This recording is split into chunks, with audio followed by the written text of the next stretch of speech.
Hello friends, this is Mrinal. Welcome to my channel. मेरे channel में आपको स्वागत है। आज हम बात करेंगे ई कैश या फिर XCC कॉइन के बारे में, क्योंकि ये एक अलग तरह का कॉइन है और इसके पीछे का कुछ अलग राज है, कुछ मिसकंसेप्शन है, कुछ कंफ्यूजन है, कुछ गलत इन्फॉर्मेशन भी आपको हुआ होगा।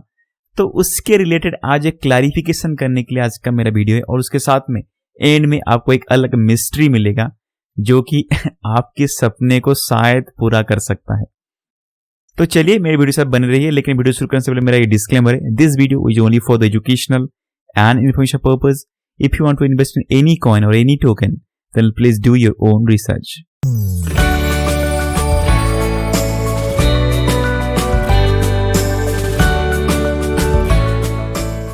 तो फ्रेंड्स, ई कैश के बारे में आज थोड़ा सा बात करेंगे हम। देखिए, आज का जो वीडियो है ना, ये वीडियो बहुत ही इंफॉर्मेटिव रहेगा। साथ ही साथ एक आपको एक क्लैरिफिकेशन के लिए मेरा वीडियो है। आपको पता चलेगा कि एक्चुअली ई कैश है क्या, और अभी का जो मार्केट में जो उसका जो इंफॉर्मेशन आपको आज तक मिला है वो बहुत ही अलग है, बहुत ही गलत भी इंफॉर्मेशन आपको मिल चुका होगा। तो उसका थोड़ा सा हम आज अलग से बात करेंगे। हो सकता है कि जो मेरा वीडियो है ये थोड़ा सा 2 सीरीज का वीडियो हो सकता है, पार्ट 1 पार्ट 2 करके, क्योंकि मैं एक ही साथ में एक पूरा वीडियो अगर बनाने जाऊंगा तो शायद 1 घंटा हो सकता है। तो उसके लिए मैंने इसको शायद 1 या 2 पार्ट में मैं इसको खत्म करने वाला हूं। तो प्लीज मेरे वीडियो से बने रहिएगा, क्योंकि आज का जो वीडियो है ना, ये जो आप ढूंढ रहे होंगे आज तक कि 100x का कोई एक टोकन या फिर कॉइन मिल जाए, तो इसके बारे में हम बात करेंगे। लेकिन प्लीज अभी से आप देख के ई कैश खरीदने मत जाइएगा। प्लीज मेरे वीडियो को पूरा लास्ट तक देखते रहिएगा, क्योंकि मुझे आपको पता है जो मेरे वीडियो रहता है ये एक तरह का मिस्ट्री रहता है। जो मेरे वीडियो को पूरा लास्ट तक देख पाएगा उसी को ही ये मिस्ट्री का बारे में पता चलता है। तो ठीक है ना, आज का वीडियो बहुत इंटरेस्टिंग होने वाला है। तो देखिए, ई कैश के बारे में बात करेंगे। एक्चुअली ई कैश को बारे में बात करने के लिए हमको समझ में आएगा कि ई कैश जो है, जो ई कैश इसको हम बोलते हैं XCC करके उसका नाम है उस कॉइन का। तो एक्चुअली ये है क्या, ठीक है ना। जो ई कैश है, जो जिस कॉइन का नाम है XCC, एक्चुअली ये है क्या, तो इसके लिए हमको जाना पड़ेगा थोड़ा सा पीछे। जब पहली बार बिटकॉइन आया था, ये पता होगा ना बिटकॉइन क्या है तो जब पहली बार बिटकॉइन आया था, तो इस बिटकॉइन में जो खासियत था, जिस खासियत को लेके 2 तरह का अलग अलग ग्रुप बन गए लोग। कोई बोला कि बिटकॉइन की पॉपुलैरिटी ज्यादा होने वाला है, क्योंकि बिटकॉइन का जो टेक्नोलॉजी है, जो ब्लॉकचेन है, ये बहुत ही अलग है। और किसी ने बोला कि इसका नहीं, ये ब्लॉकचेन का कुछ बात नहीं, इसमें एक ऐसी खासियत है, ये एक डिजिटल करेंसी के तौर पे ये इस्तेमाल हो सकता है फ्यूचर में। तो ऐसा 2 अलग अलग लोग आ गए यहाँ पे बिटकॉइन को लेके। तो 2 अलग अलग लोग आ गए। एक कहा कि पेमेंट मेथड के लिए ये बिटकॉइन यूज होगा, और किसने बोला नहीं, यहाँ पे जो ब्लॉकचेन उसने यूज किया यही सबसे अलग चीज है। तो उसी से ही आया मार्केट में फोर्किंग। जो फोर्क करते हैं ना, जो ब्लॉकचेन को फोर्क करके नया चीज बनता है, जो इथेरियम को फोर्क करके अपना बना था पॉलीगॉन मैटिक या फिर बाइनेंस स्मार्ट चेन, जो भी बना, ये सारे फोर्क किया गया है। तो वैसे जो पहला जो फोर्क का काम था, जो फोर्क करके जो एक टेक्नोलॉजी आया, ठीक है, एक प्रोटोकॉल आया, उसी को ही यहां से शुरुआत हुआ था उस फोर्किंग का। समझ में आया? तो चलते थोड़ा सा फोर्क के बारे में जानते हैं। तो पहला जो बिटकॉइन आया, बिटकॉइन को पहली बार फोर्क करके एक नया चीज बना, उसका नाम दिया गया बिटकॉइन कैश। और बिटकॉइन कैश का जो नेटिव टोकन था उसको कहते हैं BCH। बाद में फिर से बिटकॉइन कैश को फोर्क किया गया। क्यों किया गया? क्योंकि बिटकॉइन जो था ना, बिटकॉइन की जो ट्रांजैक्शन का जो ब्लॉक है, वो ब्लॉक का जो लिमिट था वो 1 MB था, और ट्रांजैक्शन पर सेकेंड 7 ट्रांजैक्शन पर सेकेंड था, जो कि इतना ज्यादा कुछ नहीं है, बहुत ही क्या बोलते हैं, स्पीड कम है। तो उसी के लिए बिटकॉइन कैश ऐसा चीज था, उसने क्या किया, थोड़ा सा उस ब्लॉकचेन को छेड़खानी करके उसका जो ब्लॉक का जो लिमिट था वो 1 MB से बढ़ा के 8 MB लेके गया, और 8 MB से भी बढ़ा के बाद में उसने 32 MB तक लेके चला गया, और उसका ट्रांजैक्शन जो स्पीड था वो 100 पर सेकेंड किया गया। तो बिटकॉइन जो कैश था, बिटकॉइन कैश, ये ब्लॉकचेन थोड़ा सा अच्छा हुआ मार्केट में उसका जो यूजेबिलिटी के लिए ये जल्दी जल्दी बिटकॉइन कैश को थोड़ा सा अलग तरह से लोग देखने लगे, ठीक है।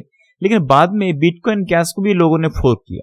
करने के बाद में एक नया कॉइन निकला जिसका नाम है बिटकॉइन एसबी, और हम उसको जानते हैं बीएसबी करके, ठीक है। ये तो हो गया बिटकॉइन कैश को फोर्क। लेकिन बाद में फिर से नवंबर 2020 इसी दिन फिर से कोई टेक्नोलॉजी के जो बंदे थे, जो डेवलपर थे, उसने क्या किए, बिटकॉइन कैश को फिर से फोर्क किए।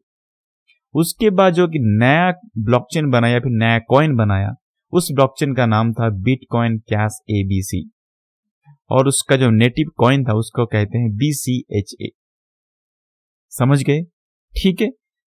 अभी चलते हैं, ये जो बिटकॉइन कैश एबीसी या फिर BCHA, ये जुलाई 2021 में ये जो था अपना बिटकॉइन कैश एबीसी या फिर BCHA, इसको रीब्रांडिंग एंड रीडोमिनेशन करते हुए, यानी इसका जो नाम को बस चेंज किया गया, अपनी टेक्नोलॉजी को वैसे ही वर्कर रखा गया, ठीक है ना, और रीडोमिनेशन करते हुए, रीब्रांडिंग करते हुए उसका एक नया टेक्नोलॉजी का नाम दिया गया उस ब्लॉकचेन का, जिसका नाम है ई कैश नेटवर्क।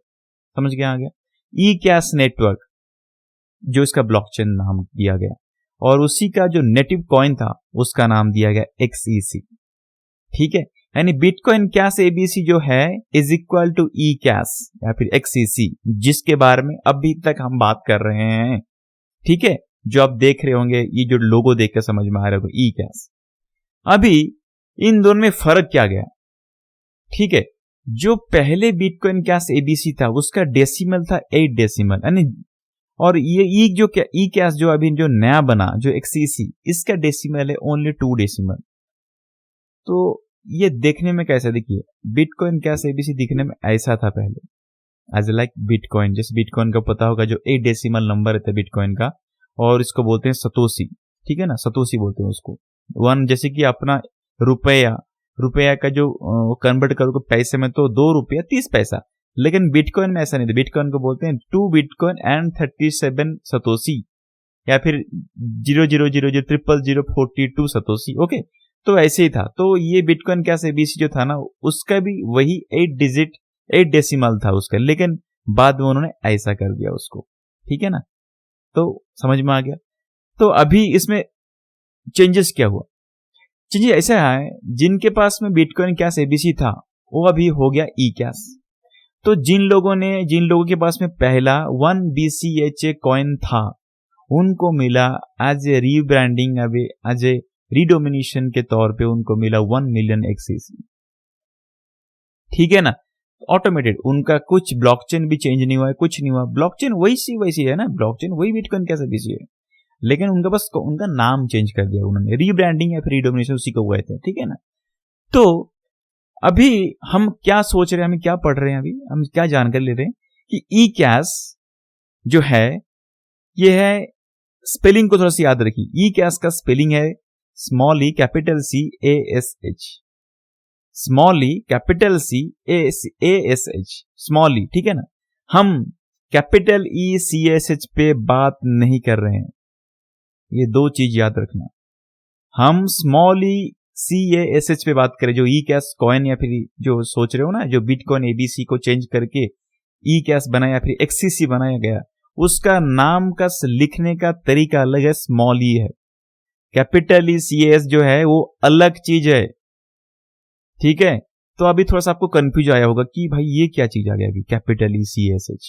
तो चलिए मैं आपको इसके बारे में बात करता हूं, ठीक है ना, आपको कंफ्यूज ना हो बाद में।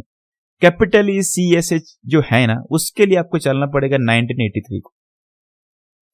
1983 एक ऐसा साल है जो आपको पता भी होगा। 1983 में 1 जनवरी 1983, जिसको कहते हैं ऑफिशियली इंटरनेट का बर्थ डे, ठीक है ना। उसी दिन पहली बार इन कंप्यूटर के साथ में कंप्यूटर का जो कम्युनिकेशन का जो प्रोटोकॉल था वो बनाया गया, जिसको बोलते हैं इंटरनेट प्रोटोकॉल, या फिर बोलते हैं आईपी एड्रेस। जो बोलते हैं ना, आईपी एड्रेस क्या है उसका आपको कभी पता भी होगा, सुना भी होगा, जिसको बोलते हैं TCP या फिर IP बोलते हैं। TCP मतलब ट्रांसमिशन कंट्रोल प्रोटोकॉल बोलते हैं उसको, और आईपी मतलब इंटरनेट प्रोटोकॉल।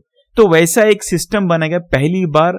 पहले इंटरनेट था, 1980 से इंटरनेट था, लेकिन कुछ एक स्टैंडर्डाइज्ड कम्युनिकेशन सिस्टम नहीं था कंप्यूटर के साथ में, कंप्यूटर के कम्युनिकेशन करने के लिए।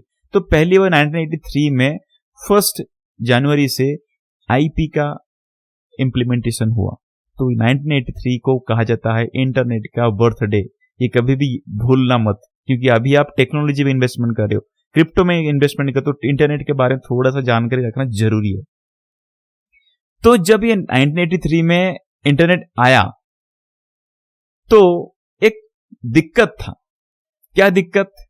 ये जो बंदा है ना, इसका नाम है डॉक्टर डेविड चोम। इसका नाम याद रखो। 1983 में डॉक्टर डेविड चोम ने एक चीज को पकड़ा। उसने एक सोचा कि जब इंटरनेट आ ही रहा है तो उसमें सबसे बड़ा दिक्कत आएगा प्राइवेसी का। ठीक है, 1983 में डॉक्टर डेविड चोम ने सोच लिया था कि इंटरनेट आएगा जरूर, आने के बाद में उसमें सबसे बड़ी दिक्कत ऐसा आएगा कि प्राइवेसी का मैटर आ सकता है। जैसे कि आज हम भुगत रहे हैं। आज डिसेंट्रलाइज फैक्टर एनोनिमिटी क्यों आ रहा है? जैसे कि किसी को पता नहीं, जैसे कि हम हर चीज को छुपाना चाहते हैं, ये अभी प्राइवेसी का चीज आता है। लेकिन पहले उस 1983 से इंटरनेट जब नया इंप्लीमेंटेशन हुआ, तब से ये डॉक्टर डेविड चोम इतना दिमागदार इंसान था, तब से वो प्राइवेसी को कंसर्न लेके बैठा, और ये प्रॉब्लम को उसने उसी टाइम सोच लिया था कि ये बड़ा कंसर्न है। जैसे कि आपको पता होगा, पहले जमाने में जो गांव के लोग जो गरीब थे, मैं बोलता हूं जो गरीब के लोग थे, तो वो क्या करते थे ना, किधर भी जाते थे शौच करने के लिए, कुछ भी करते थे, जैसे कि उनके पास में प्राइवेसी के लिए कुछ है ही नहीं, था नहीं। लेकिन जो राजा थे, राजा राजौड़ी जो लोग थे, वो उनके पास में प्राइवेसी का बहुत कुछ था। उनका खुद का अलग रूम था, खुद का अलग शौच करने की जगह था, उनका अलग बेडरूम था। वो क्या करते हैं क्या नहीं करते हैं किसी को नहीं पता था। यानी जो प्राइवेसी जो एक वर्ड है ना, एक तरह का सोफिस्टिकेटेड वर्ड है। जो रिच पर्सन रहते हैं, जो रिच माइंडसेट लोग रहते हैं ना, वो प्राइवेसी को लेके बैठते हैं, और जो रिच पर्सन लोग नहीं, वो प्राइवेसी को इतना देखते भी नहीं। तो ठीक है ना, एक अलग तरह का कॉन्सेप्ट है प्राइवेसी का। जैसे कि आपको पता है, थोड़ा सा आपको एग्जांपल दे दूं। अभी के टाइम पे शायद आप बहुत सारी चीजों को आप शेयर करते रहते होंगे व्हाट्सएप पे, अपना स्टेटस वगैरह। लेकिन जो मुकेश अंबानी है, जो बड़े बड़े लोग हैं, जो रिच पर्सन है, जो सेलिब्रिटी है, वो दिन भर क्या करते हैं क्या नहीं करते, वो क्या हर चीज को व्हाट्सएप पे शेयर करते हैं क्या? अभी सोशल मीडिया पे सब कुछ शेयर नहीं करते, क्योंकि उनका एक अलग प्राइवेसी, वो एक अलग जगह पे जीते हैं, उनका सोफिस्टिकेशन अलग रहता है। तो ये इंटरनेट का जमाना जब आ गया, तो ये डॉक्टर चोम को पता चल गया कि ये प्राइवेसी कंसर्न आ सकता है। तब उसने एक चीज सोचा, एक आइडिया लगाया। आइडिया लगाने के बाद में उसने पहली बार कैपिटल ई कैश का एक टेक्नोलॉजी को दिमाग में लेके आया। ठीक है, कैपिटल ई कैश, स्मॉल ई कैश की बात नहीं कर रहा हूं मैं, अभी उसको थोड़ा सा स्किप करके रखिए। मैं कैपिटल ई कैश की बात कर रहा हूं। मैं 1983 में डॉक्टर डेविड चोम मैंने ये कैपिटल ई कैश का इंप्लीमेंटेशन या फिर एक्सप्लोर किया था। समझ रहे हो? अभी चलते हैं, थोड़ा सा जानकारी लेते हैं कि ये ई कैश का क्या चीज है।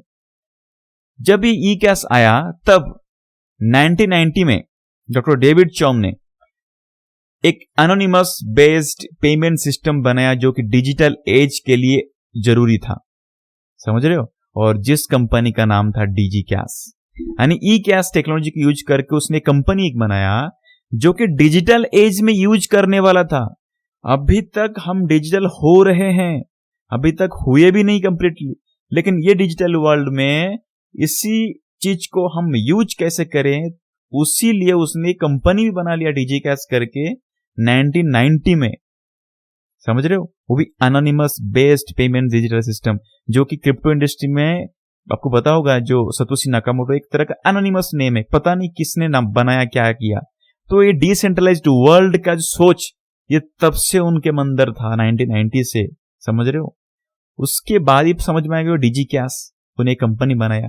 और ये डीजी कैश का जो था ना कॉन्सेप्ट, ये था ब्लाइंड सिग्नेचर, एक तरह का ब्लाइंड सिग्नेचर। ये है क्या? आपको तो एग्जांपल देता हूं। ये एक तरह का समझो, एक तरह का मैसेजिंग सिस्टम था। समझो कोई पन्ना है, कोई पेपर है जिसमें कुछ लिखा हुआ है मैसेज, और ये मैसेज आपको दिखेगा नहीं जब तक कि आप साइन नहीं करोगे, आप सिग्नेचर नहीं करोगे, तब तक आपको वो मैसेज शो नहीं करेगा। ऐसा होता है इसमें इसमें ऐसा बेनिफिट ऐसा है, समझो एक मैसेज है और ये मैसेज आपको पता नहीं क्या लिखा हुआ है, और समझो आपको पता है क्या लिखा हुआ है, तो क्या करोगे आप उसी मैसेज के हिसाब से जो सिग्नेचर था आपने किया था वैसे साइन कर दोगे। तो यहाँ पे क्या मैसेज शो नहीं करेंगे, तो पहले आप साइन करो, उसके बाद आपको सामान दिखा जाएगा, आपको जो गिफ्ट है वो चीज मिलेगा आपको, समझ रहे हो। तो पहले यहाँ पे साइन करना पड़ता था, उसके बाद आपको मैसेज शो होता था। तो ये एक तरह का ये फॉर्मेट बनाया था, एक तरह का सिस्टम बनाया था जो कि ब्लाइंड सिग्नेचर के तौर पे था, ठीक है ना। और उसी को कहते हैं ई कैश टेक्नोलॉजी। इसके थोड़ा सा जानकारी थोड़ा सा अलग आपको मैं लेके चलता हूँ, ट्रांजैक्शन कैसे होता था उसको लेके, उस टाइम पे 1990 के दौर पे कैसे ट्रांजैक्शन होता था ब्लाइंड सिग्नेचर को बेस करके। आपको एग्जाम्पल लेके चलो आपको समझाता हूं।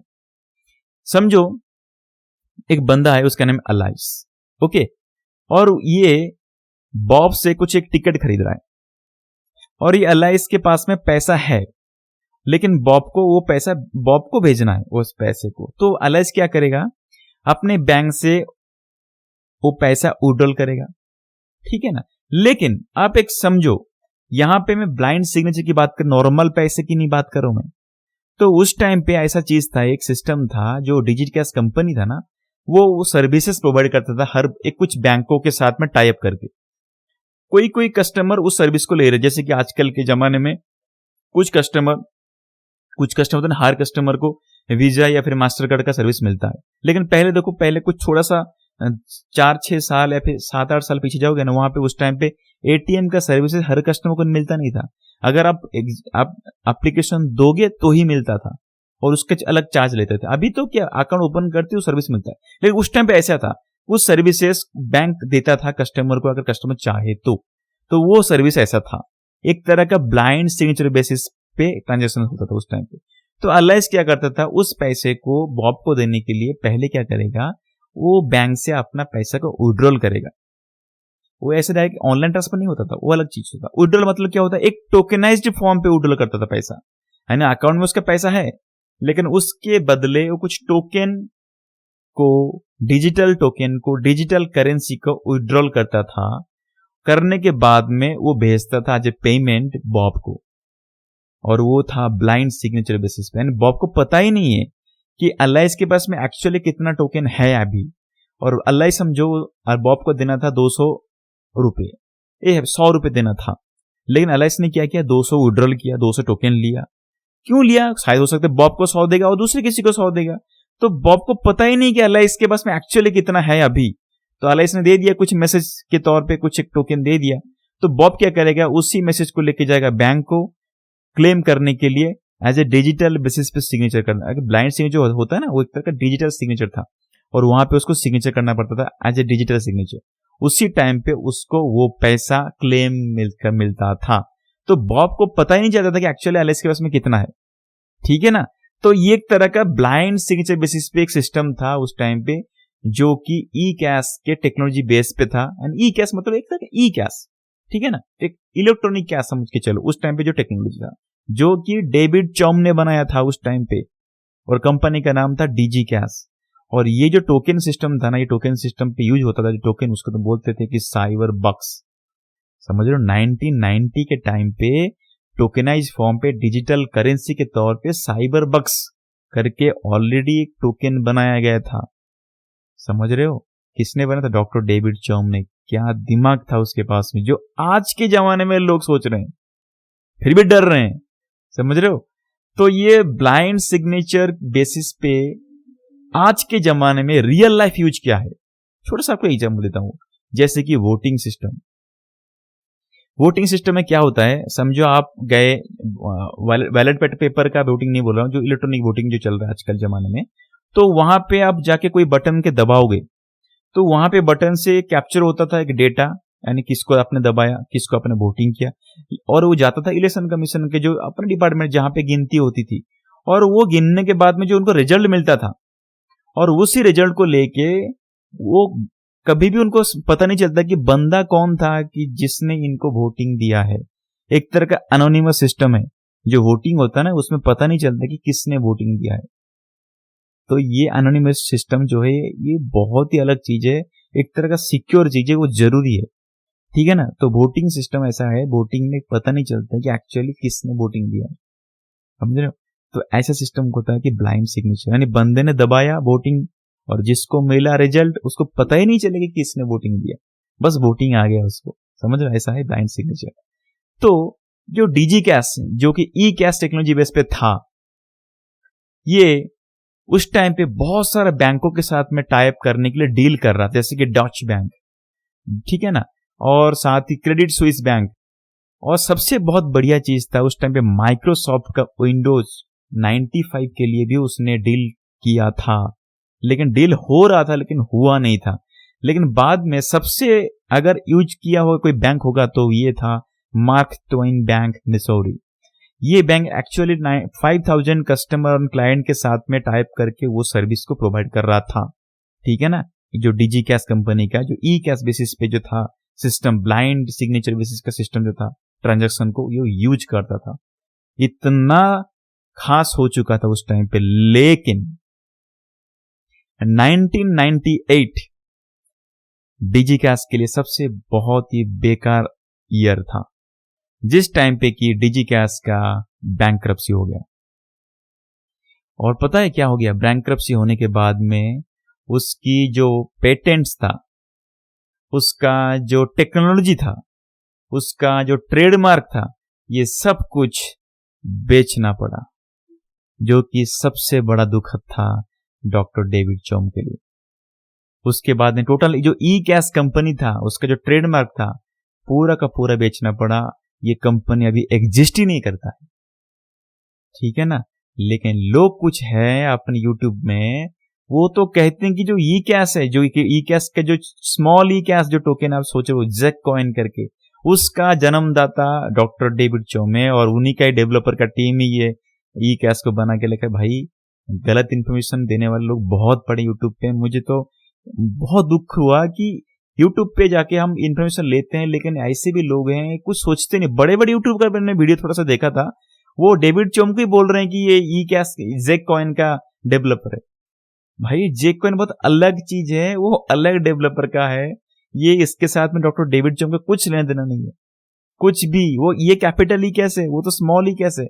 और ये कैपिटल ई कैश क्यों है, क्योंकि ये ट्रेडमार्क है, ऑलरेडी बेच दिया कि उसको यूज ही नहीं कर पाएंगे वो, समझो, इसलिए उन्होंने स्मॉल ई कैश बना, क्योंकि पता है।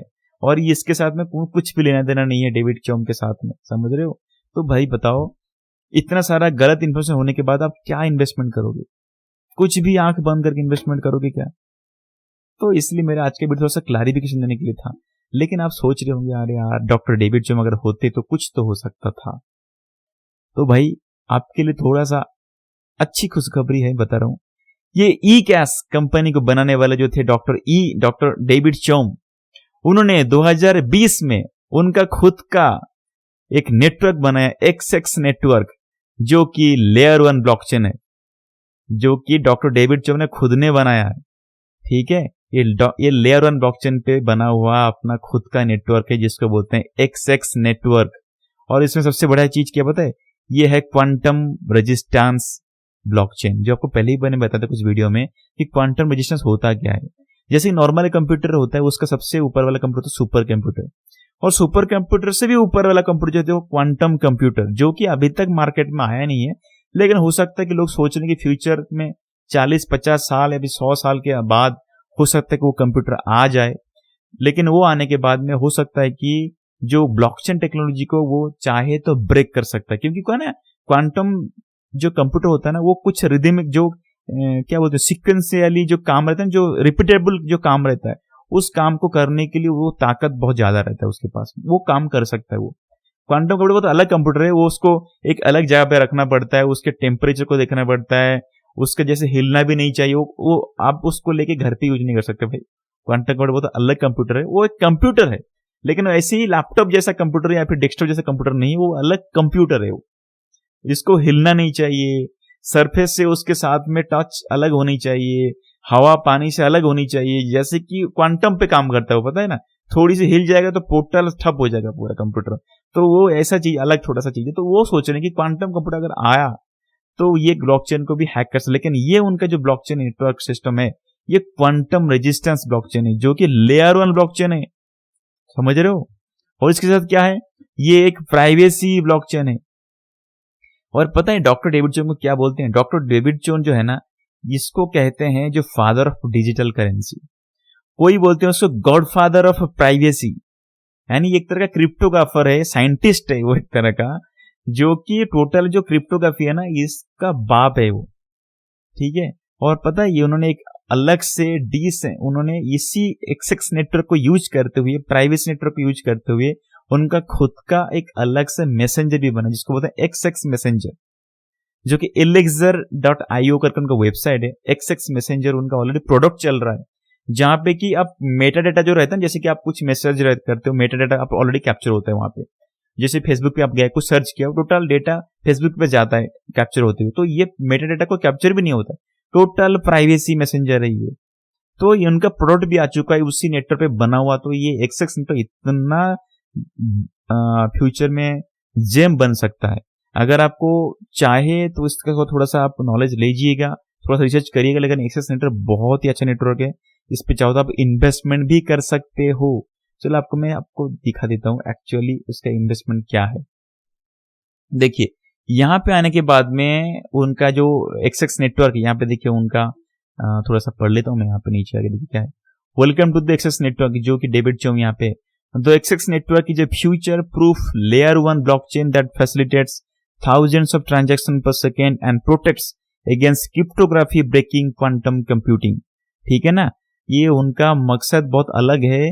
उनका ऑलरेडी अगर देखोगे ना उनका मिशन, देखिए मिशन थोड़ा सा क्या है, ये तो मिशन का पेज ही मैंने शायद ओपन किया होगा शायद। चलिए ज्यादा अभी लंबा नहीं करूंगा। और अगर चलते हैं उसका, देखिए ये जो उनका मैसेंजर का साइड elixir.io उनका वेबसाइट, जहाँ पे कि उनका ऑलरेडी मैसेंजर रेडी हो चुका है, ऑलरेडी चल भी रहा है, यूज भी कर सकते हो। आप चाहो तो एंड्रॉइड या फिर app store Apple I store से डाउनलोड कर सकते हो उस एप्लीकेशन को, जो कि एक्सएक्स नेटवर्क से बना हुआ है। और ये अगर देखोगे कॉइन मार्केट कैप पे, यहाँ पे आने के बाद में ये अभी तक उसका जो कॉइन का सप्लाई है ना, ये शायद 57 मिलियन है टोटल अभी तक का सप्लाई। इसका टोकन है, उसके बारे में मैं अलग से एक वीडियो नहीं तो बना के आपको दे दूंगा। लेकिन ये वीडियो, ये जो ब्लॉकचेन है इस पे आप नजर डाल के देखिए, ये जेम साबित हो सकता है। ठीक है, यहाँ पे अगर जाएंगे तो आपको अगर खरीदना है तो ये बस MEXC या फिर CTX साइटेक्स बोल के जो भी एक्सचेंज है, ये दो ही जगह पे आपको मिलेगा। और अभी तक कहीं पे ये लिस्टेड हुआ नहीं, क्योंकि ये बहुत ही नया कॉइन है। और ये उनका जो मकसद था, जो कुछ करने के लिए, जो दुनिया को कुछ देने के लिए, उनका जो मन में जो उनका ख्वाहिश है, इसीलिए उन्होंने ब्लॉकचेन को बना के रखा है। अभी इसका प्राइसिंग $0.40 पे चल रहा है, जो कि बहुत लोअर प्राइस पे है। हो सकता है कि आगे जाके ये एक लॉन्ग टर्म बहुत बड़ा प्रोजेक्ट बन सकता है, लेकिन फिर भी आप अपना खुद का रिसर्च खुद करिएगा।